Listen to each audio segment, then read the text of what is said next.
Assalamualaikum warahmatullahi wabarakatuh. Sahabat-sahabat sekalian, kita kembali dengan Unisnu Menyapa. Tentu menyapa sahabat-sahabat cendekia yang berakhlakul karimah.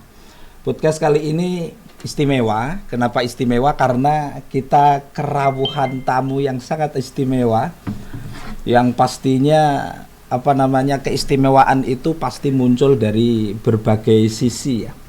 Jadi yang rawuh di tengah-tengah kita itu Bapak Rektor Unisnu Jepara, Profesor Dr. Kiai Haji Abdul Jamil MA. Semua orang pasti tahu karena beliau juga dulu sebagai pejabat negara. Beliau adalah Dirjen Haji. Dan ini begini sahabat-sahabat sekalian, ini sangat match dengan tema yang akan kita angkat di dalam podcast ini. Karena memang ini sudah musimnya gitu ya. Nanti kita kulik, kemudian kita mohon Pak Rektor memberikan informasi-informasi, juga memberikan pencerahan. Ini sangat bermanfaat terutama bagi para calon jemaah haji, juga mungkin bagi pemangku kepentingan di dunia perhajian.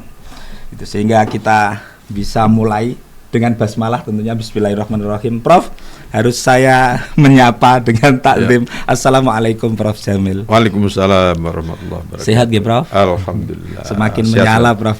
Alhamdulillah. Mudah-mudahan kesehatan selalu menyertai kita. Amin semua. Ya Rabbal Alamin. Prof Jamil, sebagai rektor tentunya, kemudian dulu pernah menjadi pejabat negara yang mengurus umat banyak. Ini begini dulu yang pertama Prof. Ada beda nggak Prof kalau menjadi pejabat negara gitu, ngurus orang se-Indonesia, apalagi dunia perhajian, dengan ngurus kampus Prof? Kira-kira, tapi kan saya sangat paham karena Prof Jamil kan dulu rektor Universitas Islam Negeri Wali Songo 2 periode. Ini kira-kira gimana Prof? Sangat berbeda. Okay. Karena kalau ngurus haji itu yang kita urus adalah orang dalam berbagai ragam budaya, pendidikan, usia, tingkat kesehatan. Jadi sangat heterogen. Sedangkan kalau ngurus kampus itu yang kita urus adalah orang yang mencari ilmu. Oh gitu. Setidaknya satu kategori orang kalau yang haji mencari belajar. Apa Prof? Mencari ridho Allah. Mencari ridho Allah, tapi orangnya yang mencari. Oh gitu. Ini ada yang kemudian hanya selesai pendidikan dasar. Siap. Dan harus ke luar negeri berinteraksi dengan orang-orang di seluruh dunia. Ada yang profesor. Tapi profesor bukan bidang agama. Ya, ada yang profesor bidang agama. Itulah heterogenitas dan kemudian menjadikan ngurus haji ini memiliki kompleksitas yang luar biasa. Terima kasih. Begini Prof, kalau berbicara heterogenitas dari orang-orang yang berangkat haji, saya kira begini, apa nilai yang paling bisa kita petik ketika heterogenitas itu nanti akan berkumpul di satu titik menjadi makhluk Allah Subhanahu wa taala yang misalnya pas pakai pakaian ihram itu kok sama semua. Itu maknanya apa sih Prof? Maknanya adalah kita dikembalikan kepada harkat kita sebagai manusia yang diciptakan sama. Jadi haji itu boleh dibilang suatu tahapan kita harus menyadari bahwa kita sesungguhnya memiliki derajat yang sama. Yang membedakan adalah takwa kita. Makanya direpresentasikan dalam bentuk hadir di Padang Arafah, memakai pakaian yang tidak berjahit bagi laki-laki, dan kemudian keseluruhannya itu adalah melakukan wukuf. Betul. Berhenti di situ, berdoa di situ. Berarti ya Prof, ini bagi yang belum pernah berhaji Prof. Berarti gambarannya itu kan di sana itu nggak akan kentara siapa yang profesor dan tidak profesor, siapa yang ahli agama dan tidak ahli agama gitu ya Prof. Betul. Jadi jangan merasa bahwa di sana saya ini siapa, saya ini pangkatnya apa, saya ini kedudukannya apa. Tidak ada. Kesemuanya menjadi satu di Padang Arafah, melaksanakan kegiatan ibadah dalam pakaian kita yang sama, dan itulah makna dari hakikat haji. Terima kasih Prof. Kemudian begini Prof, tadi saya mendengarkan Prof Rektor menyampaikan bahwa heterogenitas dari para jamaah, termasuk salah satunya adalah pertimbangan tentang kesehatan. Mereka datang dari berbagai macam latar belakang masyarakat dan seterusnya. Sehingga saya teringat ketika bicara kesehatan, kalau Prof Rektor kira-kira memaknai istitoah itu apakah salah satunya juga istitoah kesehatan, Prof? Di sinilah masalahnya. Jadi kalau kita memahami man istato'a ilaihi sabila, itu selalu konotasinya adalah mereka yang memiliki kemampuan untuk menempuh perjalanan, dilihat dari segi bekal, biaya untuk perjalanan itu, ya, dan kemudian uang yang ditinggalkan bagi yang ditinggal di rumah. Tetapi sesungguhnya lebih dari itu, istitoah itu juga menyangkut kemampuan secara fisik. Karena ya kita tahu ya jamaah haji kita ini setelah periode 2009 itu antriannya mengular ke belakang. Betul. Sampai 47 tahun ya, tahun yang lalu itu, dari daerah yang konsentrasi penduduk Islamnya tinggi sampai kepada yang konsentrasi penduduk Islamnya itu rendah. Tapi rata-rata antriannya ya di atas 20 tahun. Karena di atas 20 tahun, sedangkan orang berniat untuk haji itu umumnya adalah ketika usia di atas 50. Betul. Ketika antrian itu 20-25 tahun, maka ketika dia dapat panggilan pelunasan, usia sudah 75 tahun. Hambatannya sudah sedemikian rupa. Belum lagi kalau kemudian ada tambahan penyakit bawaan, ya, yang dia harus mobilitas di daerah yang suhunya ekstrim, lalu kemudian harus jalan kaki dari satu tempat ke tempat lain, di tengah-tengah kultur dan suasana yang berbeda dari tanah air. Begini, Prof. Sehingga begini, ada orang yang kemudian ketika sampai di sana sulit untuk melaksanakan kegiatan ibadah, sehingga untuk melakukan upaya preventif maka diperlukan semacam istitoah dari segi kesehatan. Betul. Katakanlah kalau misalnya orang sudah berada pada posisi mengalami penyakit misalnya hemodialisis, tergantung pada cuci darah, misalnya 3 kali cuci darah dalam seminggu. Ya, atau lebih dari itu. Nah ini kan akan sangat repot di sana. Begini, Prof. Begini, sebelum dilanjutkan, Prof, ini menarik. Ada 2 hal sehingga yang ada di benak saya itu. Ini satu berdasarkan pengalaman Prof Jamil sebagai Dirjen Haji. Kalau terjadi paradoks seperti tadi, satu sisi yang mendaftar atau yang berniat haji itu sudah usia misalnya lanjut, kondisi mungkin secara istitoah kesehatan itu dalam tanda kutip Prof, dianggap belum istitoah, tapi sudah menunggu lama. Satu sisi Arab kan juga tidak mau menerima, jangan menyetorkan orang yang meninggal di sinilah kira-kira. Itu menurut Prof Rektor berdasarkan pengalamannya, itu mencari solusinya gimana, Prof?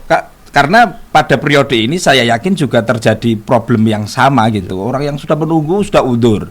Tetapi kalau dibawa ke sana nanti Saudi gimana responnya kalau misalnya orang itu gimana? Pengalaman saya menangani kasus yang seperti ini, saya tidak konservatif untuk kemudian berpijak pada ukuran kesehatan ansih ya.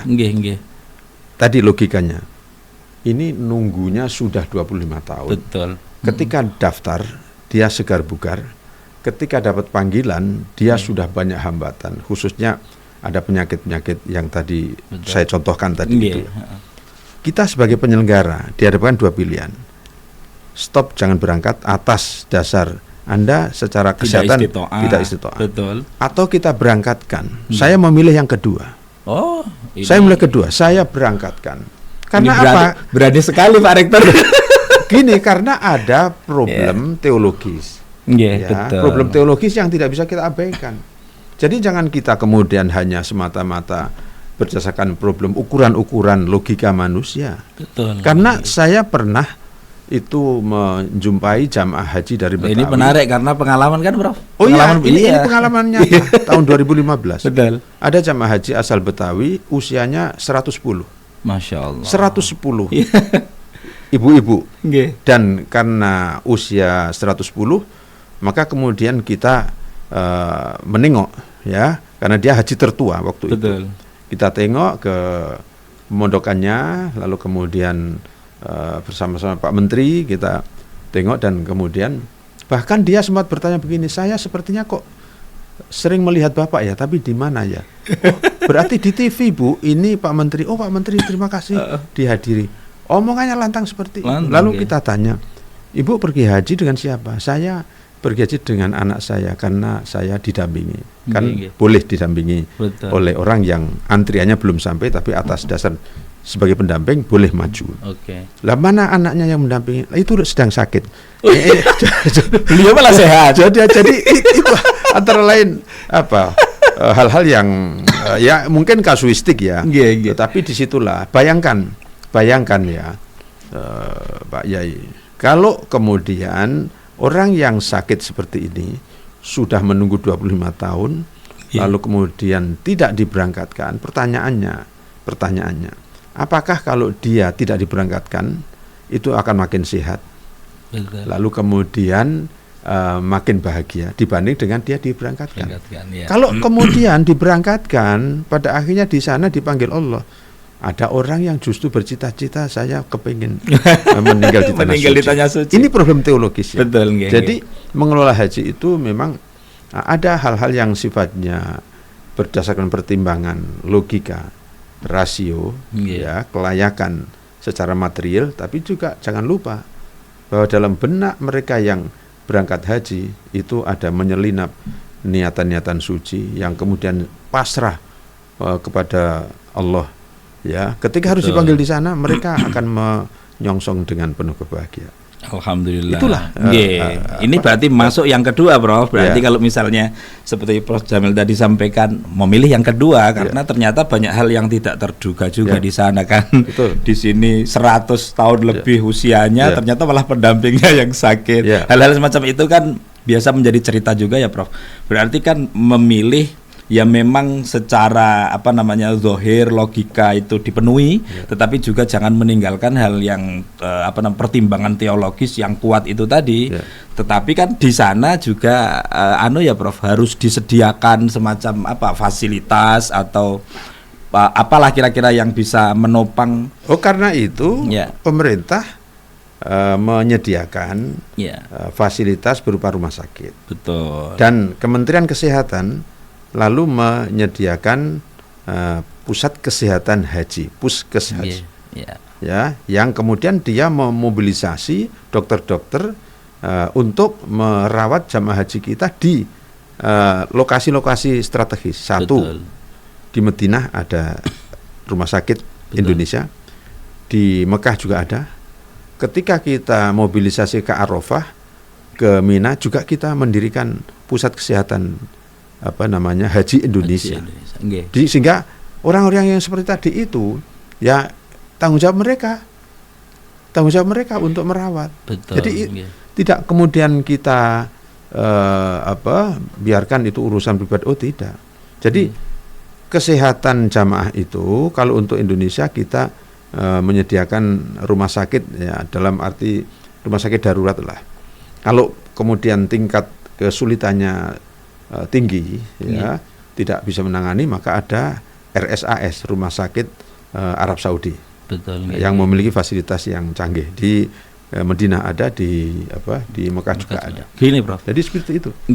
Ini menarik sekali, apalagi kalau misalnya Pak Menteri, Pak Wamenhaj sekarang ini mengikuti podcast kita. Ini kan apa yang disampaikan oleh Prof Rektor ini kan sangat nyambung dengan tema haji saat ini, Prof, yang ramah lansia dan disabilitas. Komentar Profesor? Saat ini kan lansia, disabilitas juga memiliki hak yang sama untuk berangkat haji. Kira ada masukan? Dua kelas masyarakat tadi itu tidak terelakkan. Karena ini hak seorang untuk beribadah ya. Satu, lansia kita itu jumlahnya cukup besar. Betul. Pada setiap pemberangkatan. Karena apa? Karena kultur tadi itu, kultur mendaftar haji itu ketika urusan-urusan yang berkaitan dengan ekonomi, sekolah anak itu sudah selesai, baru orang punya niat untuk haji. Nah, celakanya antrian kita itu begitu panjang, sehingga tidak terelakkan orang daftar masih muda, ketika dapat giliran panggilan itu sudah lanjut usia. Betul. Jadi jangan kemudian mengatakan lansia itu sebaiknya tidak diberi, tidak bisa, tidak realistis itu. Lansia harus kita rawat. Betul. Lansia harus dirawat, harus ada pendampingnya. Makanya secara undang-undang dibolehkan ada pendampingnya meskipun dia antriannya belum sampai. Nah, jadi ada privilege untuk mendampingi lansia. Yang kedua, disabilitas juga begitu. Jangan sampai ada orang karena mengalami disabilitas lalu kemudian dia terpinggirkan untuk tidak bisa melaksanakan ibadah. Tugas jadi pemerintah harus di samping memberangkatkan juga menyediakan fasilitas. Satu, kursi roda itu harus ada bagi mereka yang tidak bisa mobile, jalan kaki dan sebagainya. Kita sediakan kursi roda, dan dalam setiap kloter itu pasti ada yang berkursi roda.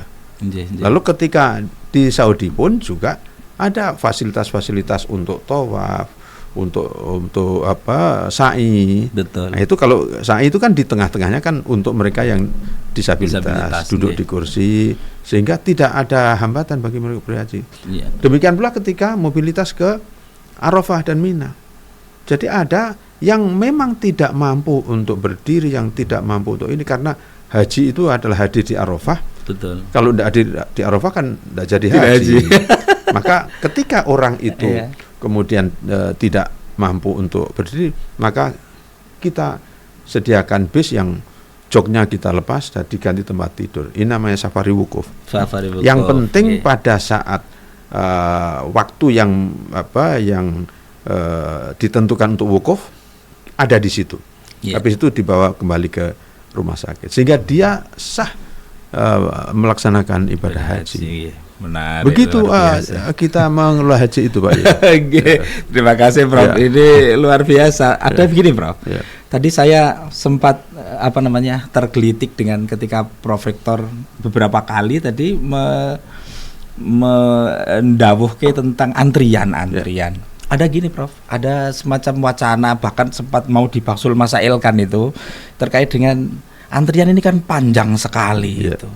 Ini kita mengikuti antrian yang panjang itu, atau ada yang sempat mewacanakan bagaimana kalau ada diundi bukan berdasarkan nomor urut tapi berdasarkan undian. Itu satu. Mungkin Prof Rektor mangke saged memberikan semacam masukan. Yang kedua, itu terkait dengan yang sudah jamaah haji, yang sudah haji berkali-kali. Kemudian itu juga masuk di kategori antrian-antrian. Itu kira-kira bagaimana pandangan untuk yang haji berkali-kali? Saya waktu jadi dirjen saya melakukan pengaturan. Betul. Dengan cara mereka yang sudah haji untuk daftar tidak bisa. Jadi mereka yang sudah haji sudah ada itu datanya di dalam Siskohat kita. Kalau orang sudah pernah haji itu sudah terdaftar. Jadi dia untuk saya mau daftar haji, tidak bisa, Pak. Sampai mau daftar harus nunggu 10 tahun lagi. Betul. 10 tahun lagi baru bisa daftar. Betul. Untuk apa? Sebenarnya terkandung maksud untuk supaya dia ngasih kesempatan kepada yang lain. Iya, dan lebih adil kan, Prof? Loh iya. Dulu setelah tahun 2000-an itu kan ada ungkapan saya sudah bergaji 5 kali, alhamdulillah. Besok tahun depan saya haji lagi. Sekarang tidak bisa lagi. Tidak bisa ya, Prof. Kasih kesempatan kepada yang lain. Karena antrian kita sampai 47 tahun. Ya, sehingga kita kasih mereka. Sekarang rata-rata 26 tahun. 26 tahun. Betul. Ya, mungkin karena di rata-rata itu ya. Di rata-rata. Iya, kalau dulu antriannya itu inline sesuai dengan rumus yang ditetapkan oleh negara-negara OKI. Betul. Sepermil dari jumlah penduduk beragama Islam. Ini juga adil.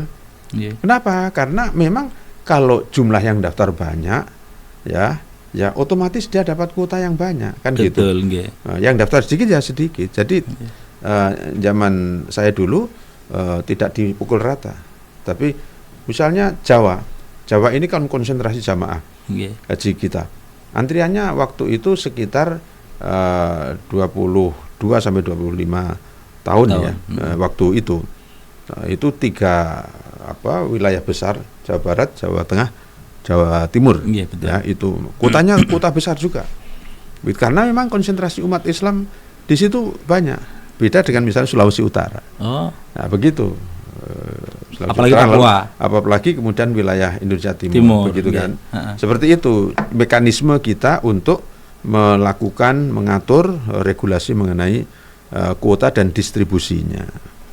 Dengan harapan itu memenuhi prinsip-prinsip keadilan. Yang kedua tadi Prof, kalau misalnya ada wacana ini mending nomor urut, nunggu antrian sampai sekian puluh tahun, atau mending undian atau no comment? Kalau saya lebih adil yang menunggu urutan itu. Iya, ya, Prof. Kan dia sudah bisa baca kita kan kapannya gitu. Ya, tidak bisa main untung-untungan karena itu akan meskipun alasannya istitoah yang diundi kan harus yang sudah mampu. Kan kita tidak bisa memberikan jaminan yang ambil undian itu lalu kemudian akan dapat orang ini kan enggak. Soalnya awalnya problemnya begini Prof, yang ada yang urutannya seharusnya sudah berangkat enggak mampu untuk melunasi, sehingga itu gimana kalau kita undi saja siapapun yang masuk undian dan mampu melunasi langsung berangkat. Itu problem lain.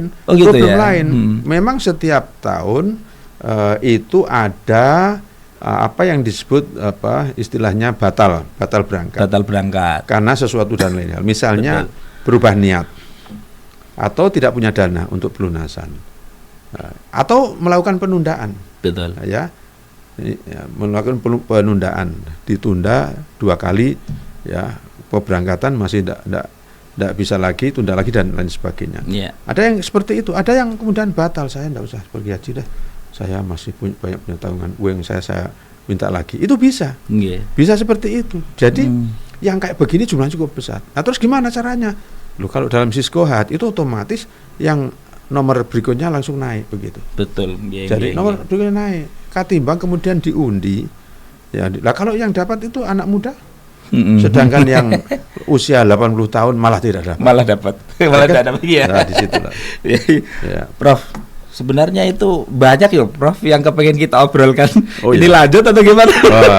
Tapi yang paling penting begini Prof. Ini saya kira kan ini Kementerian Haji itu kementerian baru. Jadi lepas dari Kementerian Agama yang dulu ngurus haji.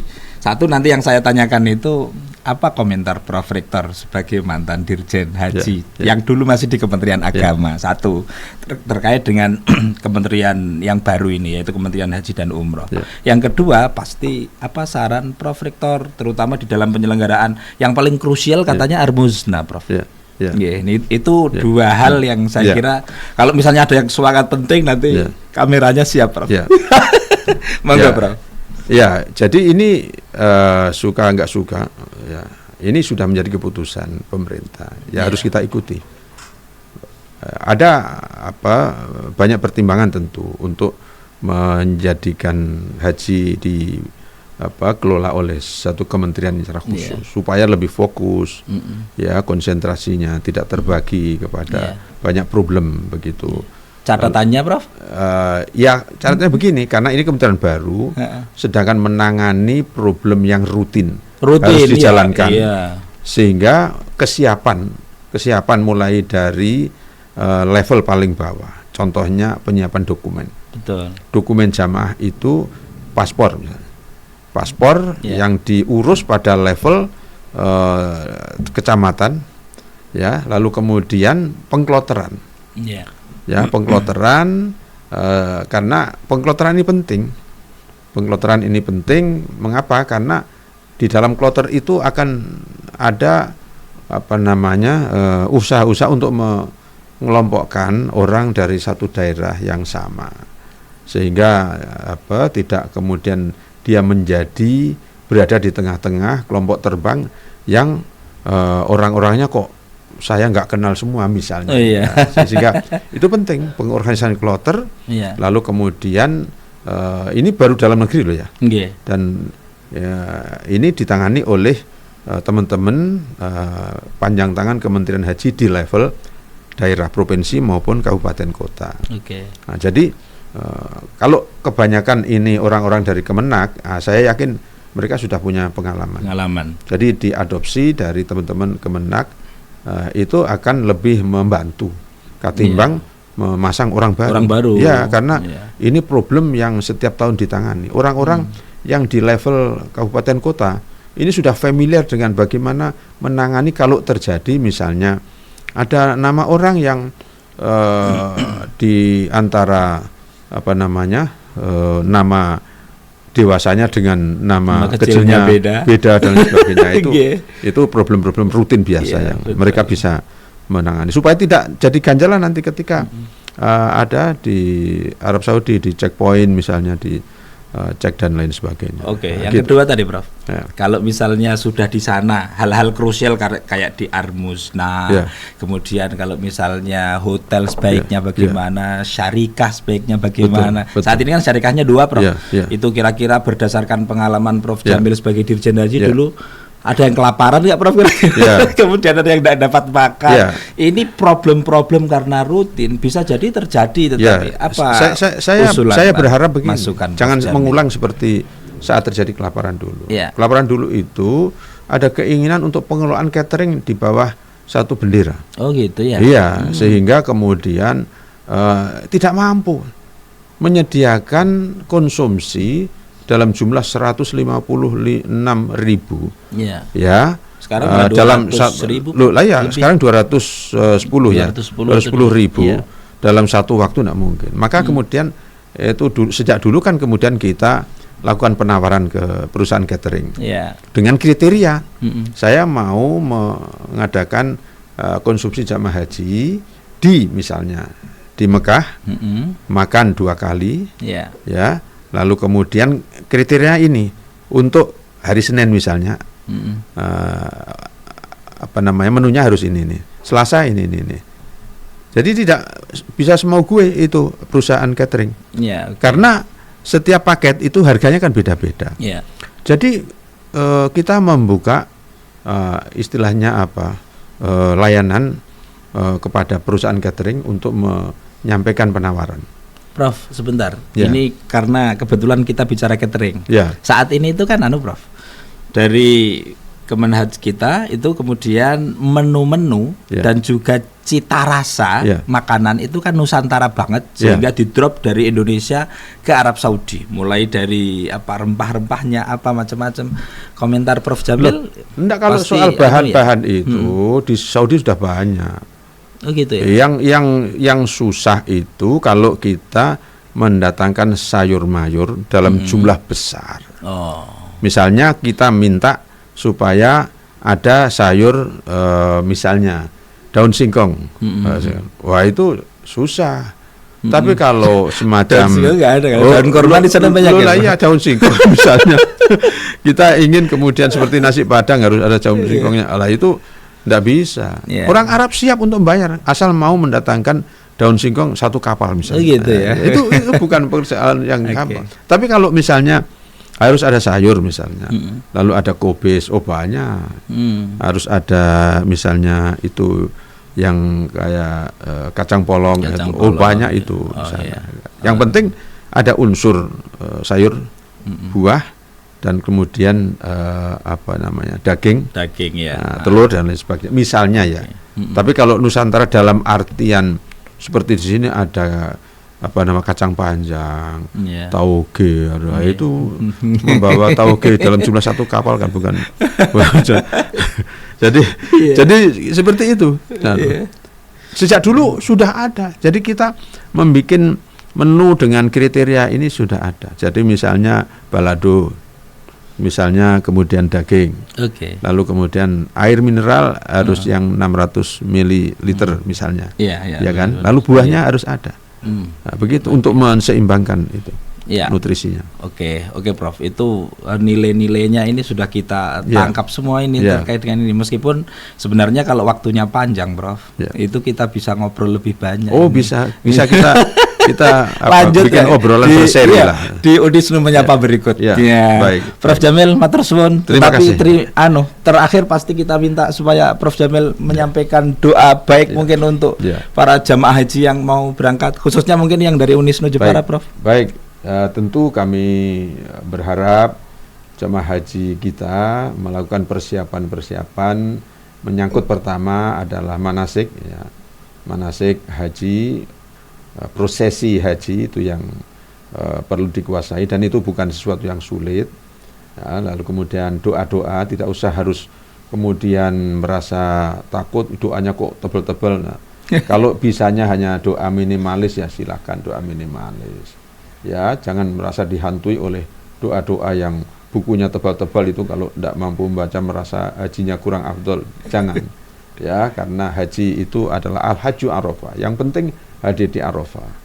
Itu yang pertama. Yang kedua adalah jaga kesehatan dan lakukan kegiatan-kegiatan sesuai dengan kemampuan dan kapasitas kita yang berbeda-beda. Jangan memaksakan diri misalnya umroh berkali-kali padahal kita kesehatannya terganggu. Jangan terpengaruh dengan kawan-kawan lain yang memiliki kekuatan fisik umroh berkali-kali padahal itu adalah belum puncaknya haji. Puncaknya haji itu ketika di Arafah. Jangan sampai kemudian ketika sebelum wukuf kita umroh berkali-kali sampai kita jatuh sakit, saat di Arafah malah kita tidak bisa berangkat atau menggunakan safari wukuf dan lain sebagainya. Itu yang penting. Terima kasih, Prof Jamil. Matur suwun sangat, Prof. Sama-sama. Diminum loh, Prof. Saya sampai lupa. Terima kasih, sahabat-sahabat. Kita akhiri. Wallahul muwaffiq ila aqwamit thoriq. Assalamualaikum warahmatullahi wabarakatuh. Waalaikumsalam warahmatullahi wabarakatuh.